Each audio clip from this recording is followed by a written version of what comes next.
नमस्कार साथियों। आज रूप तुम्हारा आंखों से पी लूं, कह दो अगर तुम मर के भी जी लूं, इस गीत के बारे में बात करते हैं। परमात्मा की इस असीम वैविध्य से भरी दुनिया में जो कुछ भी प्यारा, दिलकश और खूबसूरत है, उनमें से एक यकीनन यह प्रणय गीत भी है। इसके माधुर्य का जवाब नहीं। जैसे चंदा चलते चलते रुक जाए, दरिया का पानी बहते बहते थम जाए, रात ढलते ढलते महक उठे और आकाश में ऊँघते बादल मुस्कुरा उठे।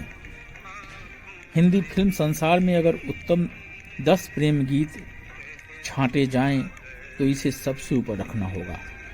ऐसी मिठास के साथ सधे बहाव के लिए यह धीरे धीरे बहता है कि तारे जमीन की ओर खिंच आते हैं। इसे सुनने के बाद लंबी नींद सो जाने को जी करता है, क्योंकि इसके कैफ के बाद उसी दुनिया में जीना मुंह का जायका खराब करना है। मन्ना दा का सबसे उत्तम गीत जानकारों की नज़र में पूछो न कैसे मैंने रैन बिताई माना जाता है। वहाँ सुर के संतुलन, भाव की गहराई और स्वर के कसाब का जवाब नहीं, पर उन्हीं मन्ना दा का यह गीत सुन लीजिए, मान जाएंगे कि उस बंगाली गायक ने यहाँ ज़्यादा तल्लीनता और सुर की पकड़ दिखाई है। इस तरह स्वर को साध कर गाना जाना बिरले ही का काम है।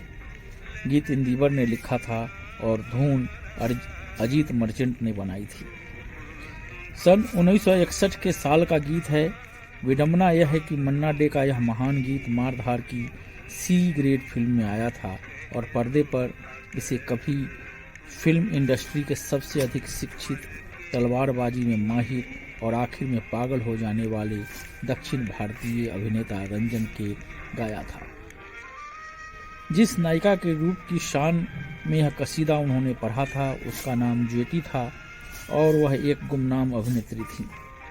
By the way, Ajit merchant वही हैं जिन्होंने फिल्म चैलेंज में मैं तो हो गई रे तेरे लिए बदनाम जैसी आशा की मीठी ठुमरी दी थी। प्रसंग बरसों बाद बना, क्योंकि अब तक मैं इस गीत के लिए भाषा, उक्ति, वैचित्र्य और मौके की सनक खोज रहा था। इस रात बात बन गई। निवेदन है कि फिल्म संगीत के प्रेमी इस सायंकालीन या रात्रिकालीन मेलोडी को जरूर सुनें और इसकी चाशनी में डूब जाएं। गीत क्या है, दिल वालों के लिए आफत है। खुद रफ़ी साहब ने कहा था, इस गीत में मैं मन्ना जी की सुर साधना और अपील को नहीं पहुंचा सकता। यह अंत तक मेरे अजीज दोस्त का गीत है। याद करें, शायद धुन आ जाए। गीत के बोल इस तरह हैं। रूप तुम्हारा आंखों से पी लूं, कह दो अगर तुम मर के भी जी लूं। गीत तो खैर बला का खूबसूरत है, पर जो बात हैरान करती है वह मन्ना दा की आवाज़ का बैलेंस है। जैसे परख नली में तूफान कैद हो गया और कायनात धीरे धीरे सरकने लगी। आसमान में जैसे बादल के ठूह खिसकते हैं, वैसे ही ठंडक का यह पहाड़ दिल की तराई पर रेंगता है। इसे सुनकर दुनिया की तमाम बदसूरती मिट जाती है और कांटे भले मालूम पड़ने लगते हैं। मन्ना डे को अमर कर देने के लिए अकेला गीत काफ़ी है। आप सुने तो सही इसे। फिल्म थी सपेरा, सन 1961। चलते चलते आपके दामन के लिए फूल, आंखें नहीं हैं चेहरे पे तेरे फकीर के, दो ठिकरे हैं भीख के दीदार के लिए।